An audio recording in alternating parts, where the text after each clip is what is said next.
Thank you for everyone for joining on the T.R.O.N podcast. This is Rashad Woods, your host. Today I have a very, very talented and world-renowned guest today. He's considered America's greatest classical guitarist, Mr. Jonathan Taylor. Thank you so much. I really appreciate your time.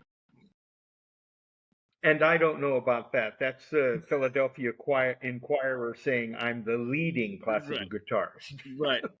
but I want to say that I'm enjoying meeting you, right, Sean. Yes. And you're there in Detroit, Michigan, and I'm here in Southern California. Yeah, and the thing is about it is that the internet has obviously connected us to where we're almost talking right next to each other. And it's beautiful. And, it's crazy how times evolved. I remember when I was a kid and, you just had a little rotary phone, right? And you had to pick up and, the big circle. I mean, you live through it and you see it happen in real time. Totally. The first time I was in Europe, I was in Paris, and I called my mother, and at that time they were using the transatlantic cable, and it was so echoey that I could hardly understand, and I kept putting money in the payphone, right? And tons of money in French francs, of course. And that's mind-blowing. That's mind-blowing. And so, you have a very fascinating musical journey and career, and I was very, very intrigued and got a chance to listen to some of your musical pieces.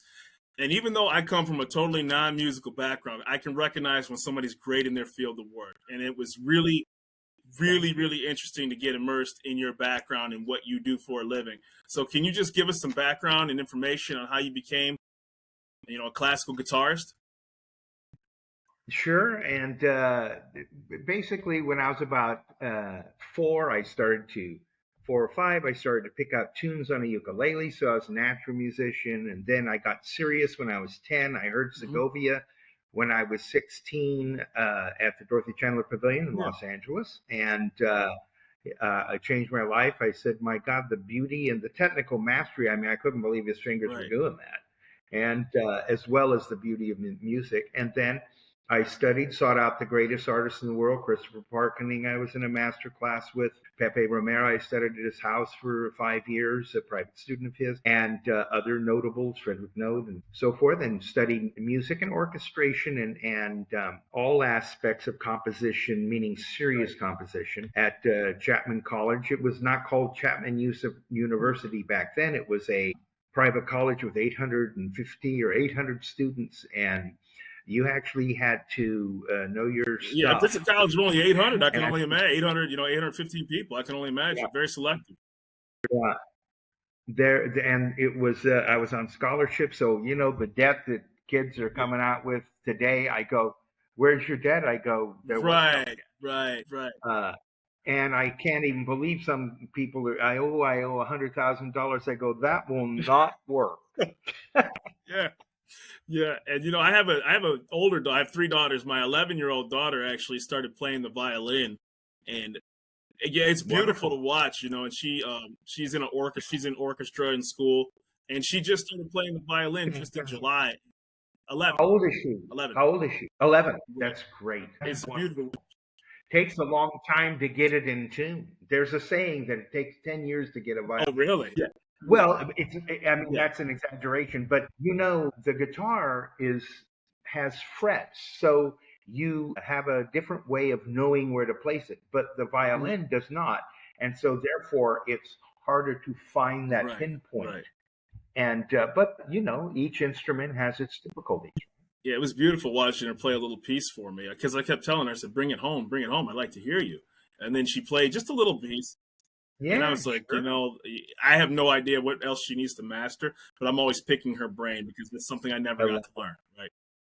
Does she have private lessons as well as going? No, she's just learning it through school right now. She's just in band. You might want to get a private teacher too. Okay. I'll have to look. Music at her age also, it expands the mind. They've proven that the intelligence level, 3 or 4% at least, improves the brain function because you're listening in a different way and expressing in a different way. I'll give you an example. So Glenn Campbell gets Alzheimer's, right?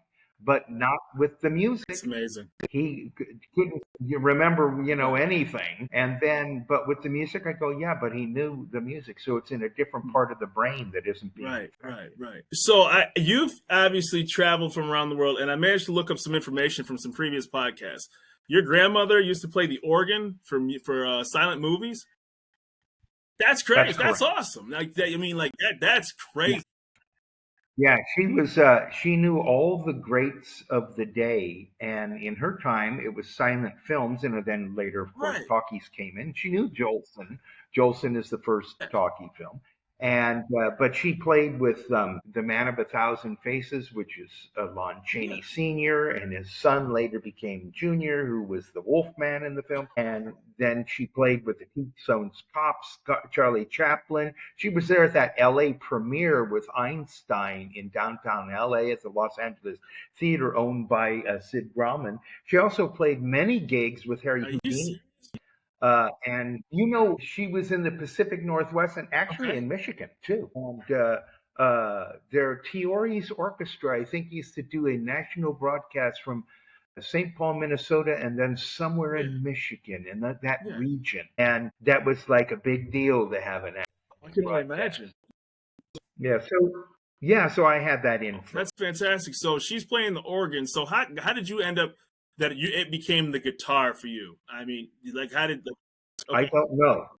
To answer your question honestly, I've said this before. I go, what is it that makes one person a happy listener? They're listening to somebody singing or playing violin or piano, whatever it is. And the other person is drawn to become it and to express it. And that, I guess, is an unsolvable mystery. You could say repetition. I go, my mother never had any musical ability, but her mother did. So what is the reason? I go, who knows? It can't be repetition because she was around it since she was a little girl. She'd sit on that bench next to her mother while she was playing a silent film that Lon Chaney was in. Right, and you would think but you would naturally gravitate over. Well, it's funny you say that because I gravitated towards athletics, and I do martial arts, right? But my daughters, my daughters do soccer and ice skating, and I never did soccer and ice skating, right? Sure. And so which type of martial arts do you do? No, they don't have it anywhere close near to me, but I've read his book.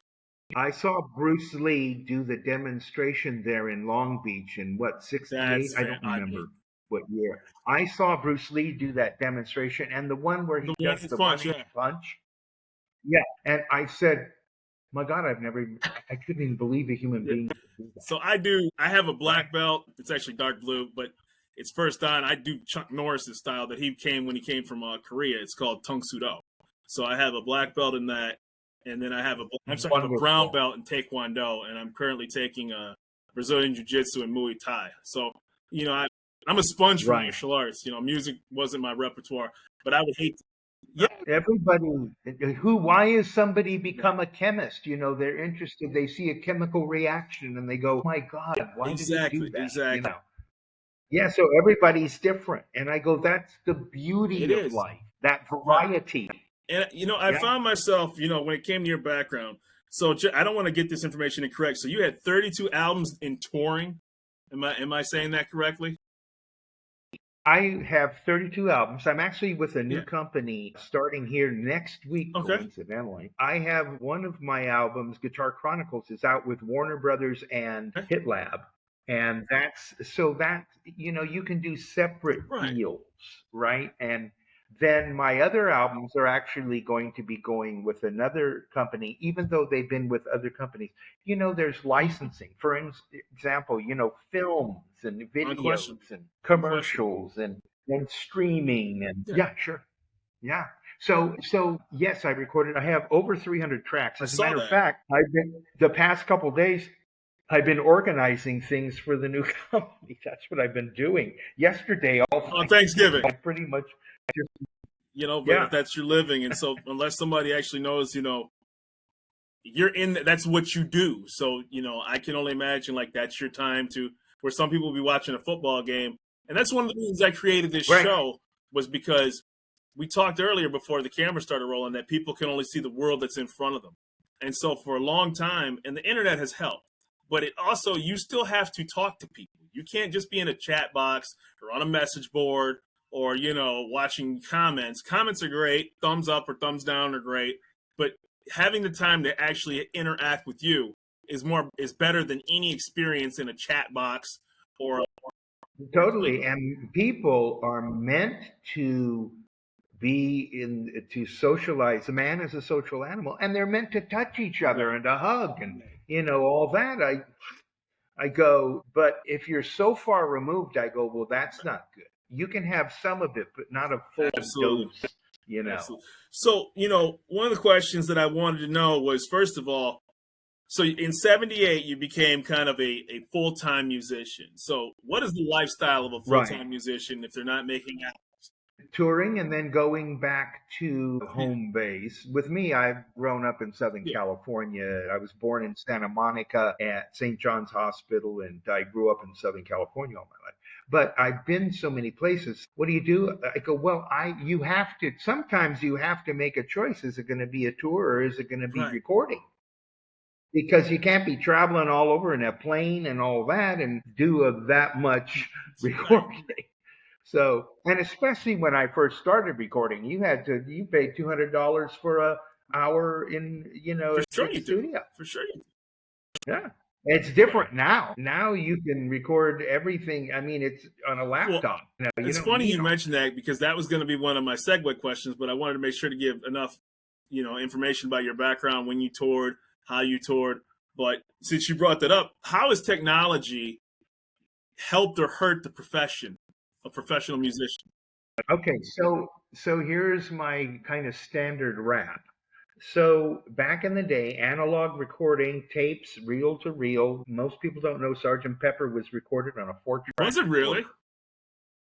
Yes, it was not this big thing. I go, no, the whole orchestra, had this one track, and there's 4 tracks. And so in those days, tape hiss, but the warmth of the analog sound, that was the technology. Then along came digital. I'll talk about digital for a minute. I knew that was the wave of the future. And I don't believe in trying to live in 18th century America if you're in 24. In other words, you and I don't wear powdered wigs, and you're not a Luddite. We have to live in the era of what we live in. And so I would have musicians that say, Jonathan, digital is so metallic and cold. And I go, you're right. But what does that matter? I go, this is the way of the future. If you don't, I knew musicians that were tremendous artists, would refuse to record digitally. I go, you're an idiot. Because that's like where the world is going. And this is how it works. So I immediately started recording in the 90s when digital. I saw you posted early. The internet's 95, really, right? And so I started to compile and to learn pieces and make arrangements and do transcriptions and et cetera, et cetera, et cetera. And so that is what I did, because I knew I had to create a catalog. And the first record deal I had was with Mark 56 Records. Actually, before that, I had records in all the Tower tapes, in all the Tower records, and Sam Goody.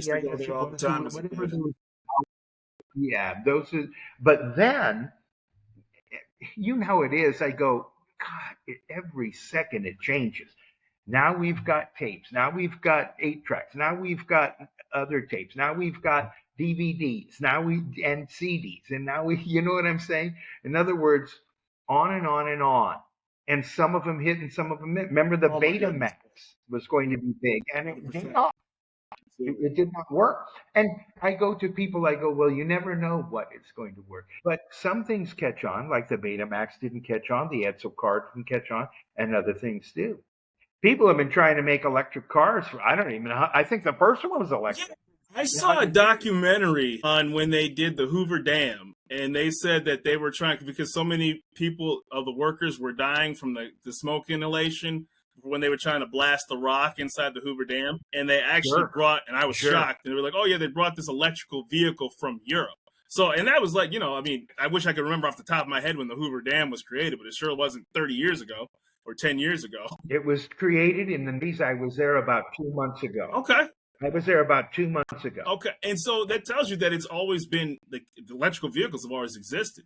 So, I mean, it just depends on the time and era of when things are more prudent for. Right. And look what happened. I mean, Elon souped it up and put the battery, the whole undercarriage, right? And so I'm just saying that you never know what's going to catch on. So back to the digital catalog, I said, well, I knew that digital was going to be it for the planet, at least for a while.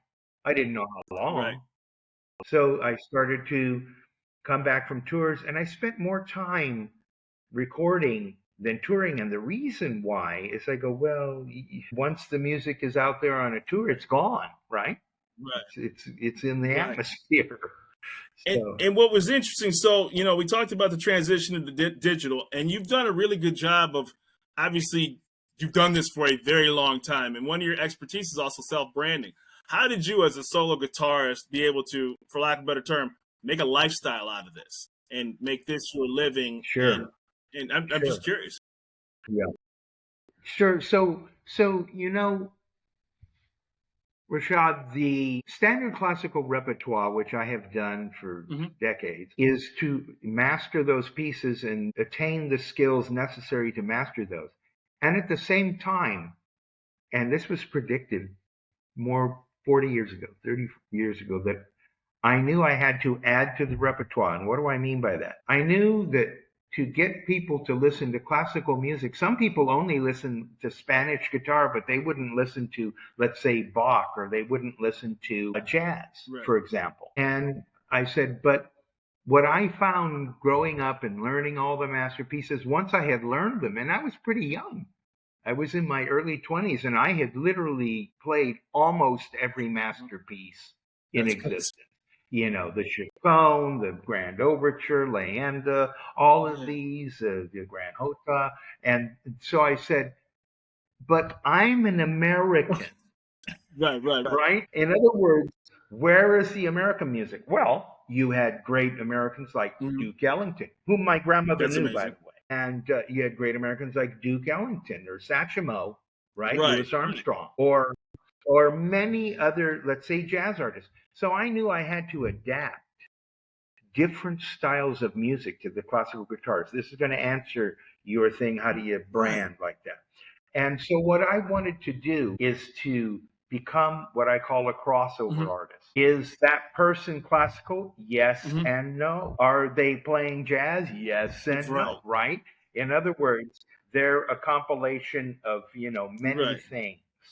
So I adapted pieces from the psychedelic era. I adapted pieces from American 19th century folk songs, from, as I just said, the jazz era. I adapted pieces from, let's say, Polish folk songs. I adapted, in other words, it's a big, vast panorama here. It's a vast tapestry. And so my catalog has albums that are as diverse as, let's say, American pop music of the 60s or 70s, and then a album of Italian, shall we say, adapted arias from opera. That's amazing. And I talk, because just like anything, I said this to a gentleman that's a pianist, and he plays 8 different instruments, that he's also in Los Angeles area as well too. He's an actor as well. And I said this, I'm saying this to you, even though I do an art, which is martial art, and you do music, it's always amazing. And obviously your accomplishment far exceed mine that I can accomplish in martial arts. It's always cool that I think that something that's been around forever, wherever you go, you're a part of that, right? So if I go into anything that's somewhat martial arts related, I know what people are talking about. I can relate to it. There's a language that you speak amongst yourselves.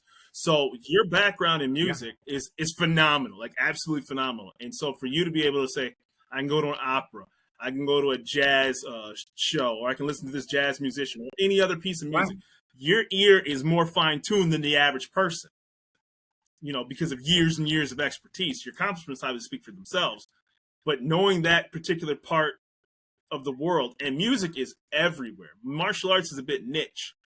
but it's in movie trailers. It can make or break a movie. It can make or break a show. Sure. So, Steven Spielberg said there would be no Indiana Jones. Yeah. There would be none of his films without John Williams. Absolutely. His buddy. I mean, you're talking down the list. You're talking, when James Horner was around, just amazing. James. Oh, you mean he did some phenomenal pieces, phenomenal pieces. And again, this is just from the guy who's just sitting there just soaking it in. Like, this is dope. This is really cool. So I'll give you an example about a piece that I did not adapt, but is in a way a crossover, even though it was common at the time to do this. An 18th century piece called Variations on a Theme by Mozart. Mozart wrote an opera called Die Zauberflöte, which means the magic flute, and he revealed Freemasonry secrets in the scenes and that. And the Masons were kind of upset with him because he was a Mason. Yeah. And but then a contemporary of his, known classical guitarist named Fernando Sor, took one of those themes and did a set of variations on it, and it became a famous masterpiece. So that's kind of the history of that masterpiece, right? And that's a person in that era, living at that time, doing kind of what I'm doing. And so as you were talking about something that's, attaching to something eternal, I'll bet the Asian martial arts go back 1,000 years or more. With some of the disciplines, like you said, Taekwondo, or I know Jeet Kune Do is not, because Bruce Lee, it's be like water. Water adapts. There used to be a style in South Korea called Taiken, right? Back before the Japanese occupied. I mean, this is that a lot of the martial arts got kind of lost their name in certain countries because of occupation during world wars, and things kind of were pushed to the side, and they became more of an occupation style that they had to lose some of their style, or it got lost in war. But some of these styles are like you said, centuries old. And it's knowing that in some obscure world, I'm in a little small corner that says, I know that. That's a part of the world that I live in. And that's something that's priceless. I'm not going to be remembered. I'm just another guy that took it up. But it's always nice to know somewhere. I'm wondering if some of that evolution of, like, let's say Taekwondo, the Korean body type is a little more heavy and squat, or, more beefier than, let's say, a Japanese person would be, just by the genetics. Regional sizes, I'm not privy to the details on that as much, as opposed to just like how the lineages worked and things like that. There's a... Right. So I'm saying that because I'm wondering if their body type of that culture had anything to do with, I'm going to do this type of maneuver or whatever. And that if you're either, let's say, Japanese or Chinese or that, it's any different, and whether it had an impact on it. I don't know. There's lots of books, and I'm actually listening to an audio book right now that the author's name escapes me. But it goes back to how it all actually started. And, there's a really well-known author that's out of England that I'm listening to on audio right now. I'll have to see if I can send you the name of it. It's 8 hours worth of listening. I'm like an hour into it right now. So, but it's very fascinating because even I, as I'm learning, I'm sure you love the history of what you are into. You always. Sure. And, when people say, how did you become what you became? And part of my answer is, I don't know. And the other part of my answer is, I go, well, as a little kid, my grandmother is playing that piano in a house after a long, distinguished career with all these notables of her time period. And so I go, it must have done something. I mean, I didn't learn Mandarin. I learned English because I was around.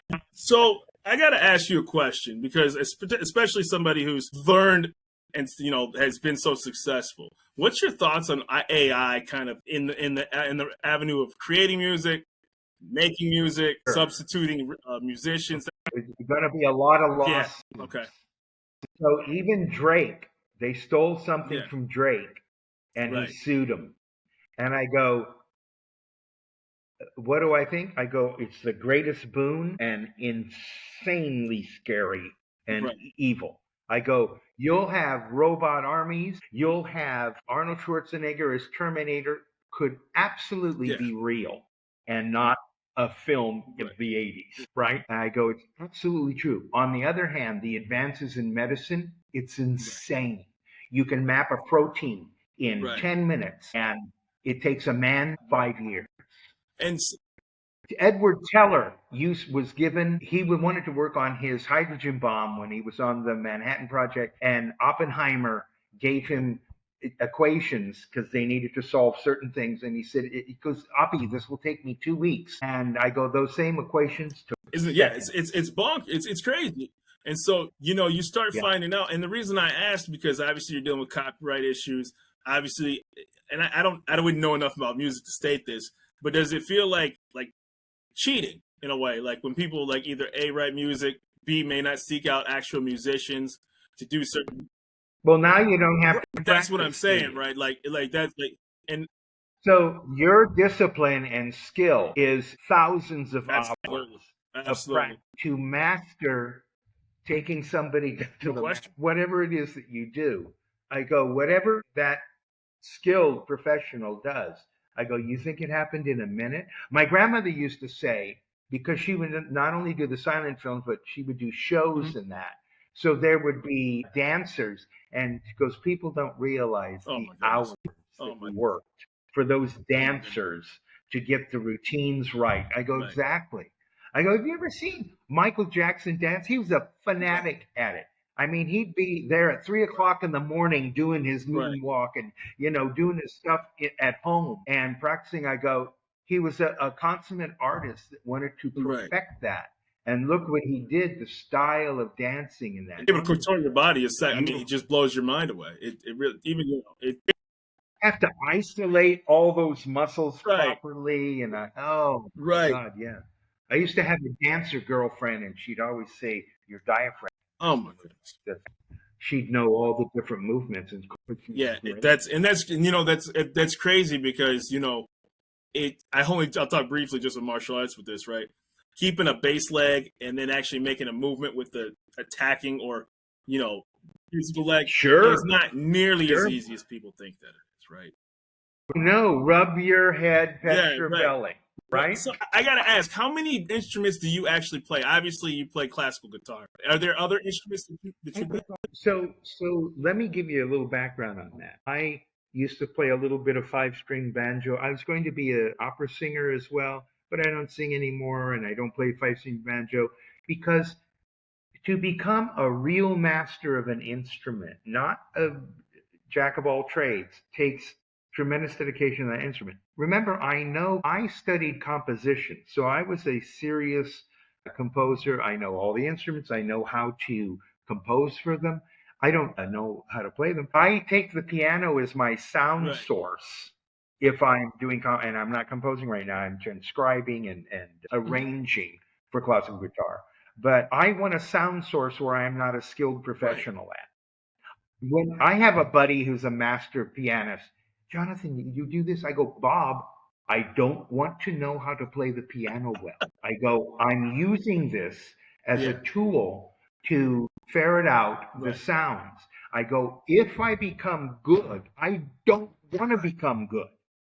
I don't want to become a pianist. And he understands that. I go, this is just to check myself. Okay, is that correct? Yeah, is that correct? It's amazing. That's amazing. And so I have to ask, when you tour, like, you've been what places, what continents have you been to? Have you been to all of them? I have been to not only North America and Europe, but I've also been to what I call all the strange places of the world. I toured all over India. I've toured, of course, Romania when it was just out of being dominated by Ceausescu, meaning communist, but not part of the Warsaw Pact. And I've also been behind the Iron Curtain when it was the Iron Curtain. And I've been to the Philippines. I've been to the Amazon, Brazil, all over Brazil, and Barbados, meaning Barbados and the Caribbean, not Barbados, Spain, right? Barbados, the Caribbean island. And many other places. So, I mean, those are more exotic places, right? To tour than Europe and America. Got it. So, and you've also taught, right, too, as well, correct? So I represented America as America's musical ambassador, and I did master classes in Brazil, in Barbados, and various places. And so I taught. And oh, here's a good Barbadian story about teaching. So I was teaching at night, and one of my students, I just met him, and I found out we were standing outside. It was like 9 o'clock, and it was a break. I said, "Let's all take a break, and we'll, be right back." And so the sponsor, who I also introduced to his country, is great flautist Hal Archer, we've done 2 albums together. He's a great guy, my buddy. And he said, "Jonathan, this person here was in Jim Jones's cult." And I said, "What?" And he said, "Yeah, he's the 2 brothers that ran into the forest and didn't die from drinking the Kool-Aid. He was one of my students at that class." What do you even say? Are you kidding? Yeah.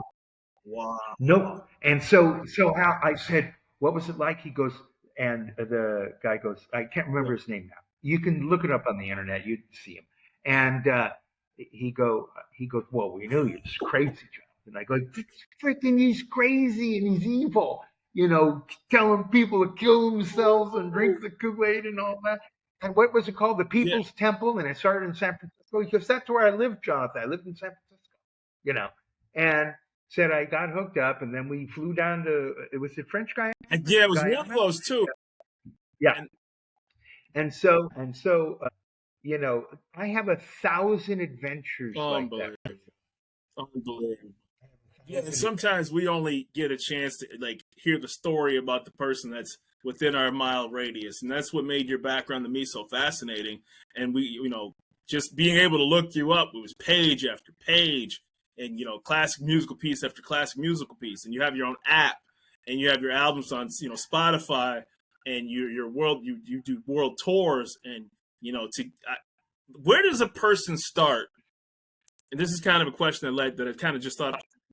Throw something on the wall. So if somebody wants to get into classical music, what's the definition of it? Is it Italian? And if they say, "I want to start doing classical music," is there a particular genre somebody has to go to?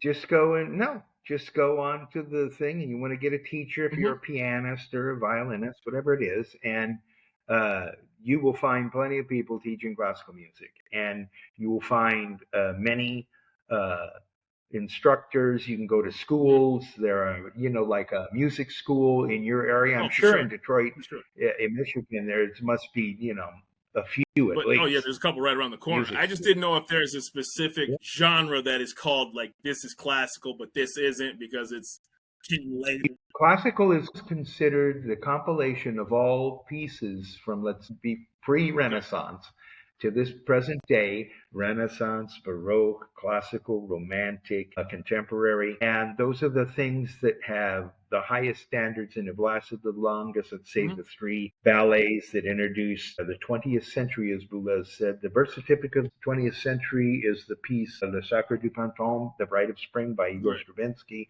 a ballet, one of the 3 early ballets. And so there are, if you just get on Google, now we have it so easy. In the old days, I'd be going to music libraries, right? That's crazy. But why don't we do this? Can we schedule another podcast? And what I'm going to do is tell you about touring stories. I have a series on my YouTube channel and on my app. If you just type Jonathan Taylor guitar into Google, you'll find tons. I did. Make sure to make sure to say guitar. Otherwise, there's a wonderful black football player that comes up, and even though I look like a black football player, I am not a black football player. And he's so talented. And so if you do that, but let's schedule something for next week. I would love that.